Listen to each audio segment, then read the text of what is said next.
price.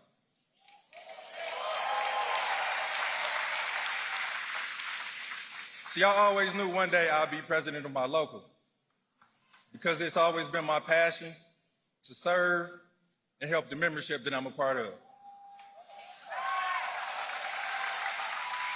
But one thing I never expected was to be up here in front of all of you in a setting like this.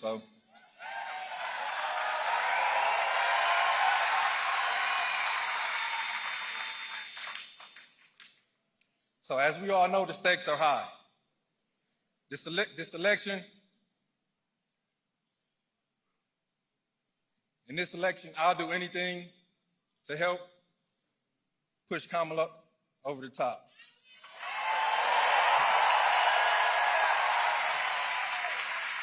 So that's why I'm here, and that's why I'm supporting Kamala. So Kamala's running for president to help families like mine and yours. I'm supporting her because she'll bring taxes down and cut costs for she'll bring costs down and cut taxes for the middle class. She'll make it easier for all of us to get a house and start a business. And she'll make sure that we keep investing in the auto workers and the future of this U.S. industry. But Donald Trump is not thinking about that. Donald Trump, he's a billionaire and a scab.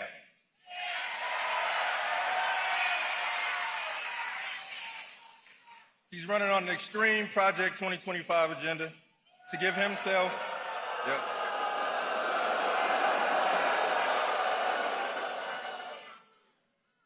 to give himself unchecked power and hurt the rest of us. So we know what he'll do if he wins, right? He'll sell out workers to big corporations every chance he gets. He'll send our good-paying union jobs away over to China. He'll give another tax cut to the rich.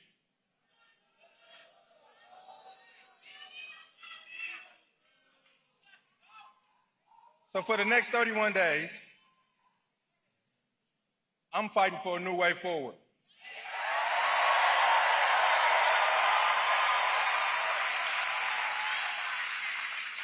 I'm fighting for a candidate who will protect our freedoms and our democracy.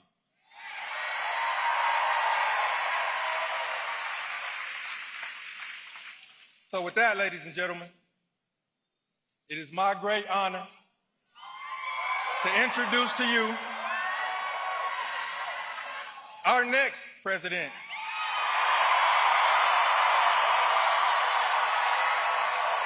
Kamala Harris.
Oh, it's good to be back in Michigan. Thank you all so very much.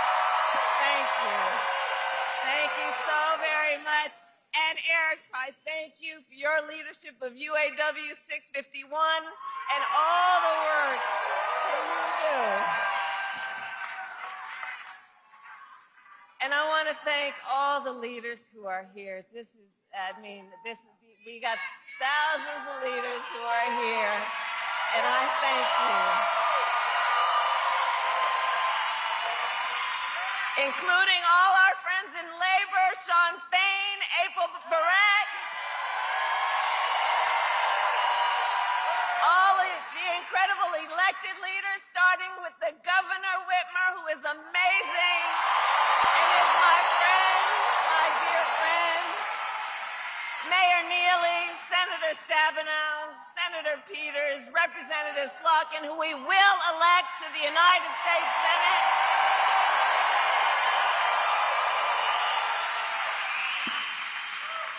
And did you all see Magic Johnson? Remember his number? 32. Today we got 32 days until the election.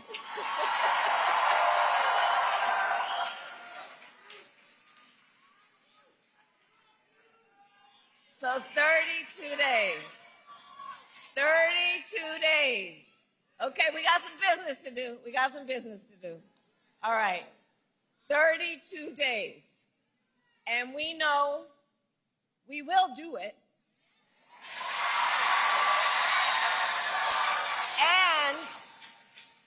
And this is going to be a very tight race until the very end. This is going to be a very tight race until the very end. We are the underdog, and we know we have some hard work ahead.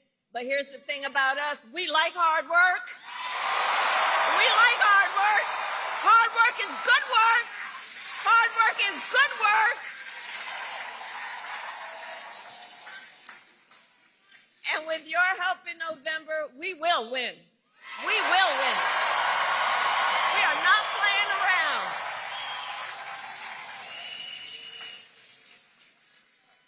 So listen, we know this election is about two very different visions for our nation.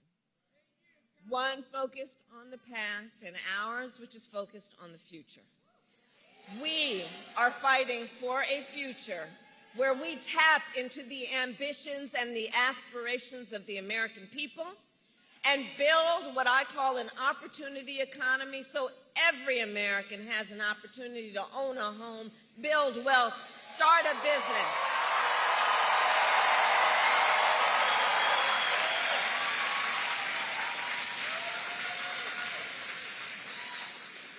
And I'm going to speak about do we have small business owners in the house right now? Right? Okay, so on the economy, I'm just going to spend a minute on small businesses. Because let me tell you, so growing up, our mother often worked very long hours. And so my sister Maya and I, we would go over to Miss Shelton's house. Miss Shelton was from Louisiana, and we called her our second mother. And Miss Shelton was a small business owner. And so from being a child, I know who our small business owners are.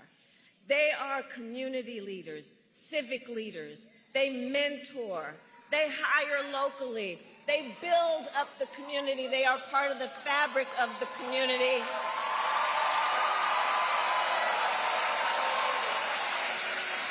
And small business owners are the backbone of America's economy.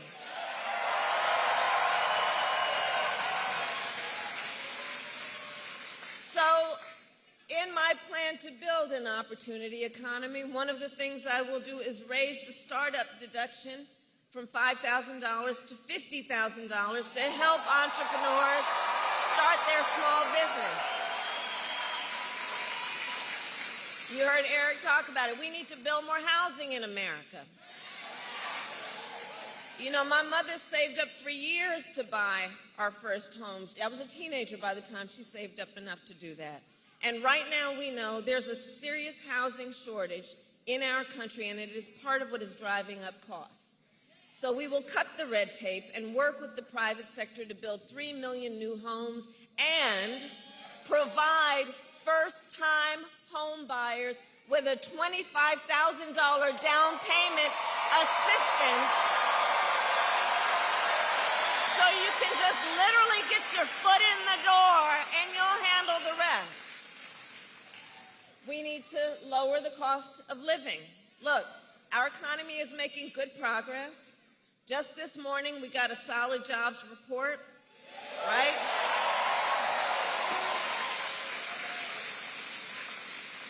Over 250,000 jobs created last month. Unemployment fell. And just a few weeks ago, the Federal Reserve cut interest rates, which helps.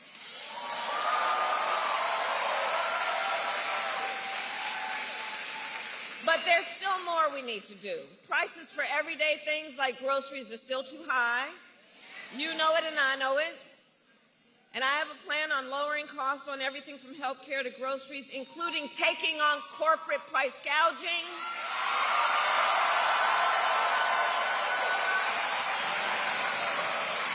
Because as Attorney General, I saw what happens where there are a few of them, not everybody, but those who take advantage of desperate people, in particular in the middle of an emergency, and there needs to be consequence.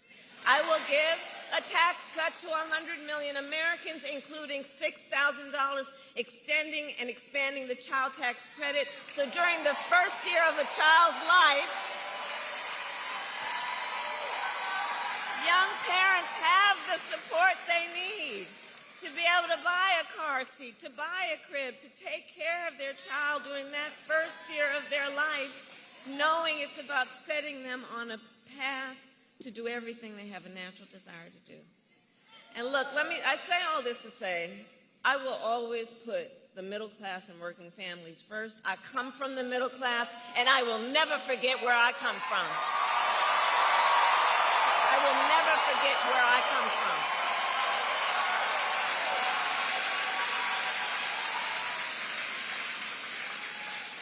And we know we cannot have a strong middle class without American manufacturing.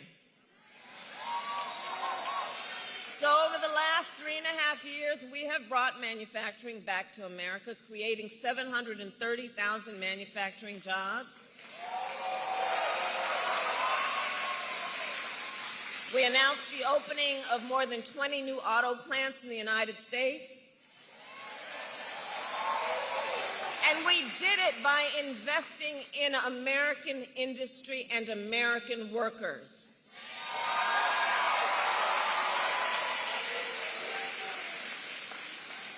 And I will make sure that America, not China, wins the competition for the 21st century.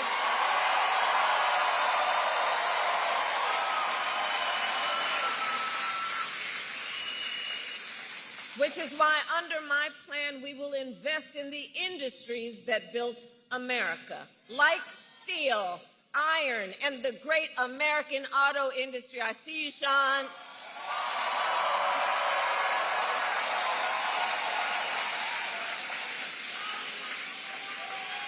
And we will ensure that the next generation of breakthroughs, from advanced batteries to electric vehicles, are not only invented but built right here in America by American union workers.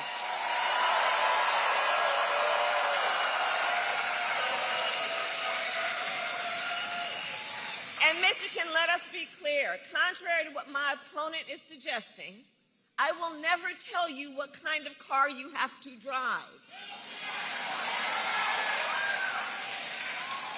But here's what I will do. I will invest in communities like Flint.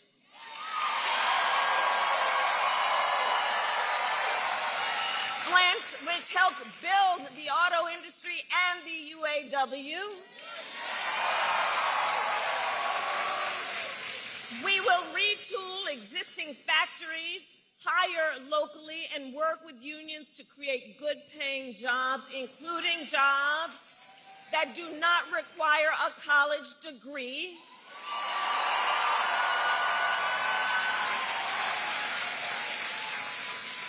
Because we understand a college degree is not the only measure of whether a worker has skills and experience to get the job done.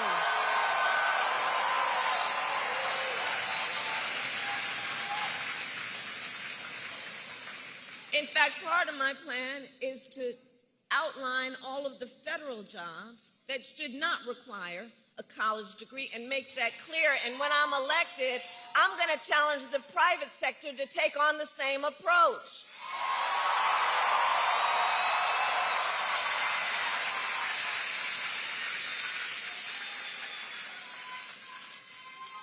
And then there's Donald Trump.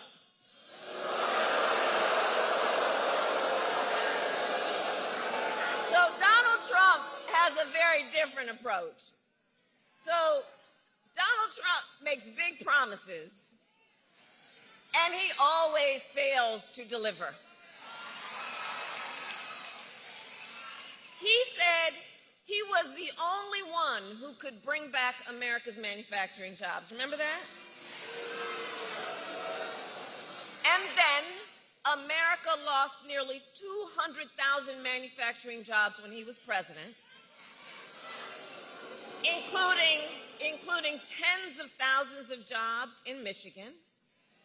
And those losses started before the pandemic,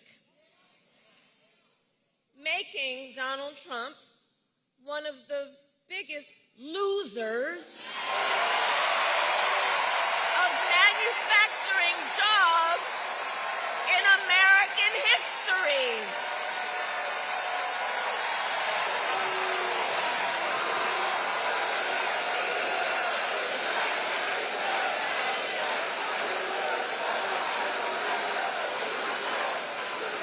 And his track record for the auto industry was a disaster. He promised workers in Warren that the auto industry would, I'll quote, not lose one plant during his presidency. And then American automakers announced the closure of 6 auto plants when he was president. We need a medic over here. We need a medic over here. Right here.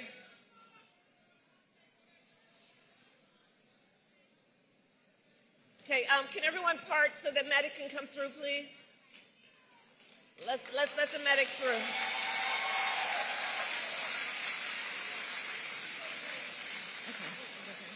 Okay. Okay. He's okay. All right. We're good. We got each other. Good. Good. Good.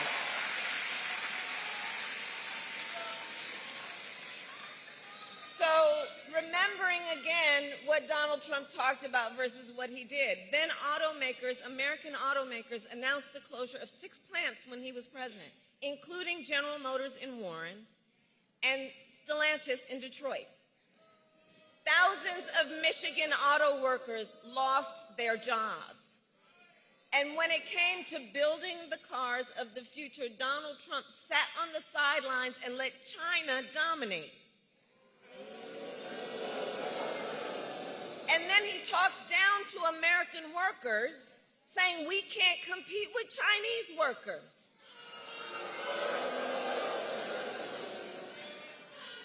And make no mistake, Donald Trump is no friend of labor. He encouraged automakers to move their plants out of Michigan so they could pay their workers less. And when the UAW went on strike to demand higher wages that they deserved, Donald Trump went to a non-union shop, don't forget.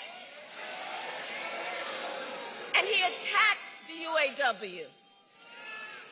And he said striking and collective bargaining don't make, quote, a damn bit of difference. Remember how he's talked about striking workers, that you should fire them. That's how he talks about union labor. That's how he talks about workers. But Flint, we know strong unions mean higher wages, better health care, and greater dignity for union members and for everyone.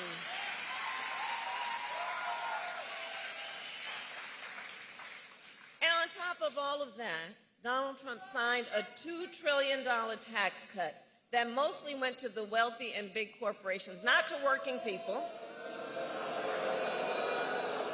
And now he is making the same empty promises to the people of Michigan that he did before. But we will not be fooled. We will not be gaslighted. Donald Trump's track record is a disaster for working people.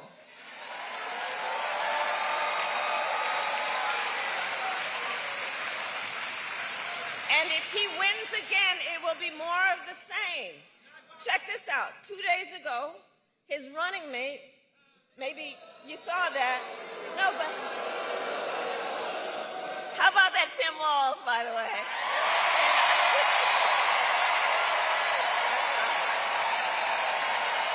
That's right.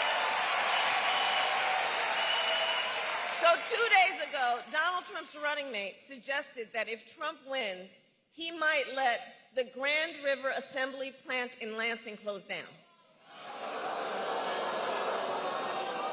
The same plant that our administration helped save earlier this year, along with 650 union jobs.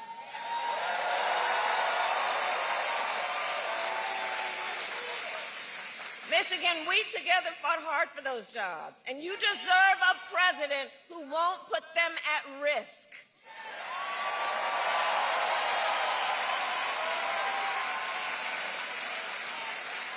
And for anybody watching, you know, if you want to learn more about Donald Trump's plans, just Google Project 2025.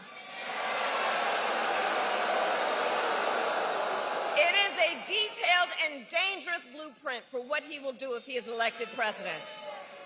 Donald Trump will give billionaires and corporations massive tax cuts, attack unions, cut Social Security and Medicare, and impose a Trump sales tax, a 20% tax on everyday basic necessities, which will cost the average family nearly $4,000 a year.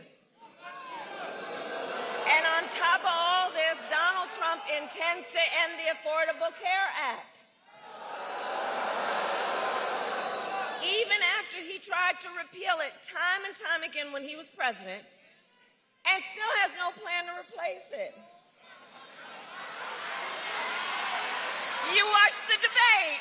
You watched the debate. You saw that.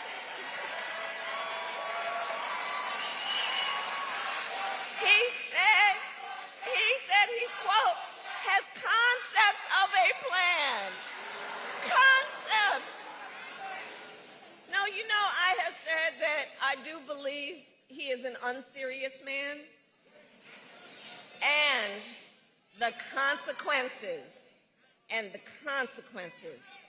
of him being president again are absolutely critically serious. Because think about it, even on health care, he has a concept of a plan, so he's going to threaten the health insurance of 45 million people in our country based on a concept? To take us back, you remember that? When insurance companies could deny people with pre-existing conditions?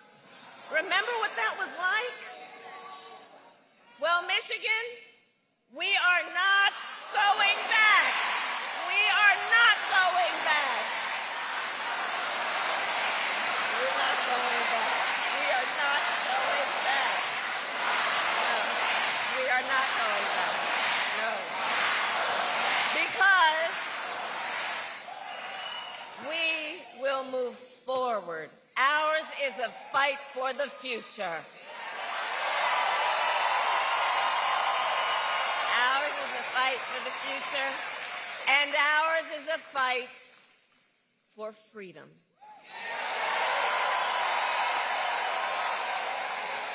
Like the fundamental freedom of a woman to make decisions about her own body and not have her government tell her what to do.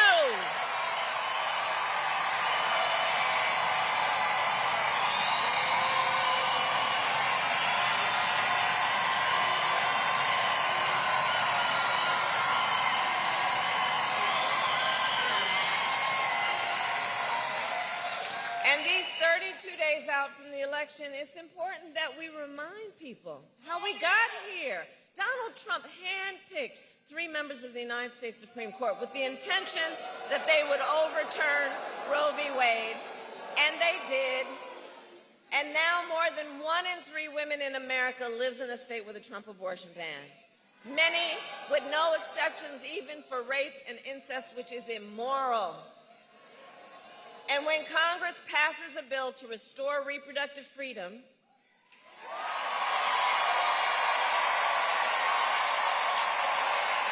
as President of the United States, I will proudly sign it into law. Proudly.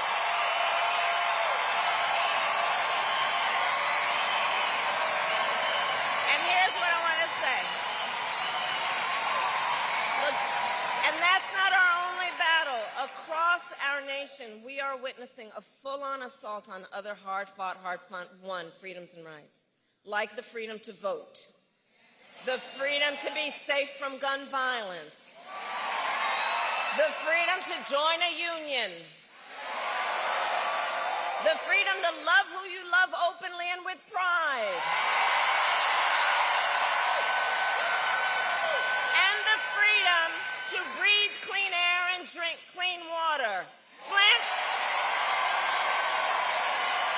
you know all too well, Flint, that clean water should be a right for everyone, not just for the people who can afford it.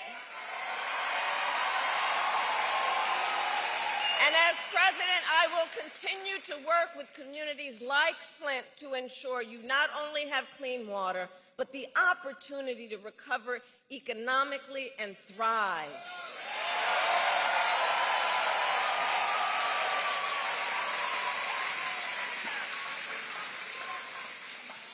So Michigan, it all comes down to this. We are all here together because we know what is at stake, and we love our country. We love country. We love our country.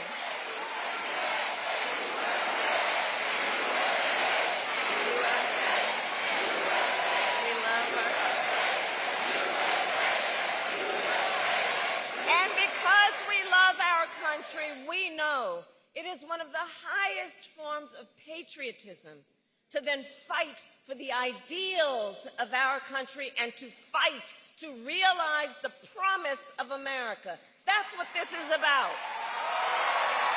That's what this is about.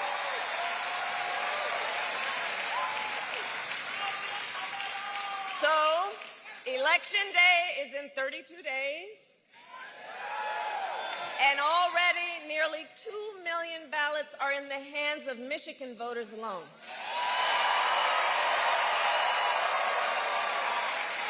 So if you have received your ballot, please do not wait. Fill it out and return it today. Early voting starts statewide on October 26th. And now is the time to make your plan to vote. Because, folks, the election is here. The election is here. And we need to energize, organize, and mobilize. And remember, your vote is your voice, and your voice is your power. So, Flint, today I ask, are you ready to make your voices heard?